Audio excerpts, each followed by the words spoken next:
Hello, Shannon here from Lemon Umbrella. Happy Monday afternoon. I wanted to come on today to talk about two of my favorite ways to be more boss.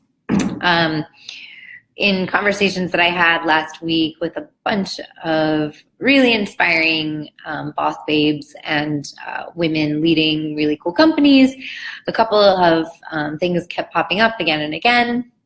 And I know for me, when that happens, that means these are lessons that I need to learn. And so whenever there's a lesson I need to learn, I assume others need to learn that as well. So I wanted to chat about those today. So number one way to be more boss is to have really great boundaries.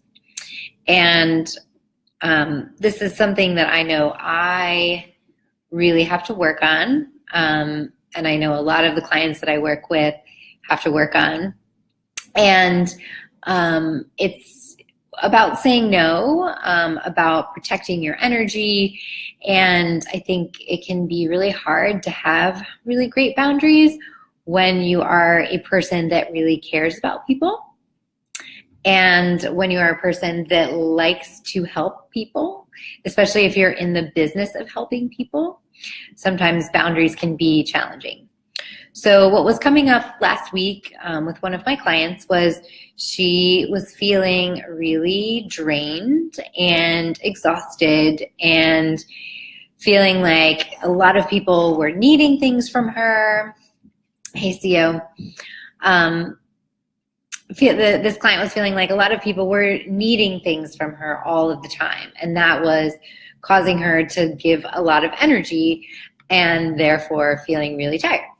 So once we kind of started digging into it, really what it was is a matter of clear boundaries and not having clear boundaries.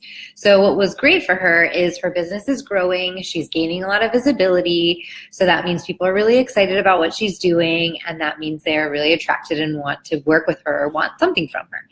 So she was getting a ton of emails from people that want to meet for coffee, or they want to talk to her about collaborating, or they want to work with her on this project, or want to tap her for this, or they want to shadow her. There's just a lot of people that wanted to connect with her in some way, which is great and a wonderful problem to have, but it was just too much.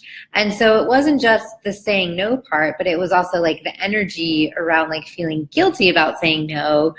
And she would have essentially all of these unreplied to emails in her inbox. So every time she opened her email, it was very stressful because she's like, all these people need things from me that I just can't or don't want to give them because I want to spend my energy somewhere else. So really, we just had a very simple homework of writing a standard email that she could reply to people when they wanted to connect with her in some way that directs them to something that she's already doing. So if it's a workshop she's already teaching or an event she's already going to be at, she can just say, hey, thank you so much for contacting me. My schedule is really packed or whatever. We didn't actually come through the words because she's going to do this, but thank you for wanting to connect with me. I'm going to be at this event. I would love to meet you there. So something as simple as that is having a very easy to send reply to people that want to connect, that doesn't, push people off. It's not, doesn't hurt anyone's feelings. It's literally a matter of there's only so many hours in a day, so there's only so many coffee dates that you can go on. And if you don't have clear boundaries and protect your time, it can very easily be given to everyone else other than yourself. And this is something that I definitely work on because I love meeting with people and I love coffee dates and I love getting to know new people, and that's wonderful, but I do have to be protective of how much my time I spend doing that if I also want to be doing productive things in my business and in my life. So one thing that will make you way more boss is having really clear boundaries and really great systems for enforcing those boundaries when things pop up that can drain your energy. So my number two thing that will make you more boss is letting people help you. And again, for anyone that's really good at what you do, if you're really high performing, if you're kind of a control freak, which I know a lot of business owners, myself included. I see all those hearts to you. I know you know me on this. Letting people help you can be really, really hard. And so a personal practice that I put in place last week was like just shutting up. So a good example, and I hope he's not watching this, but my husband will be like, hey, should we go out to dinner? And instead of me just saying yes, I will be like, yes, where should we go? Should we get a babysitter? Should we bring the kids? What restaurant should we go to? What are you in the mood for? And I'll start like planning and thinking and like making all of the work for myself instead of just answering his question and then shutting up. So when he said, do you want to go out to dinner on Tuesday? I just said, yes. And waited for him to respond with all the stuff. And it happened.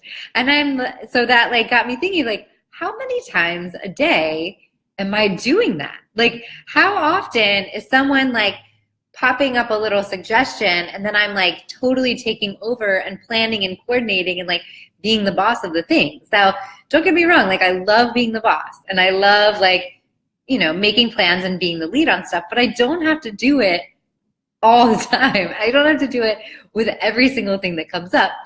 And so I was telling this story last week at a Boss Babes meetup, and it was so funny because literally everyone else that I'm talking to is exactly that person in their social circle or their relationships or whatever, because obviously as a group full of entrepreneurial women, like that's just what we do. Like we jump in and we like make all the plans and coordinate all the things. Like we're the friend that like coordinates all the other friends that go to dinner. And we're the one that when the check comes, like splits it up and tell everybody what they need to do. And like when the friend has a birthday, like rallying everybody else. And there's a place for that. And that's awesome. But again, like you can only get so far doing that. So if you want to be even more boss, you have to learn how to let other people solve stuff. And they're not going to do it the way that you do it. And they may even mess up or they may pick a bad restaurant or whatever, but that doesn't matter. The only way you can continue to grow is if you have other people that can support you. And the only way other people can support you is if you let them. So those are my two most favorite tips for being more boss. So having very clear boundaries and then letting other people help. So my challenge to you this week is in what situation, whether it's personal or your business, can you just practice letting other people help you? Like big thing, small thing, maybe it's dinner plans, maybe it's what we watch on TV, maybe it's something in your business. Find a space that you can just be quiet and let other people bring and then execute their ideas versus you being in charge all the time. So, hey, Lisa, I see you just joined. I'm about to jump off, but I do always appreciate you being here. You're welcome to watch the replay, and I will see all of you very soon. Thanks.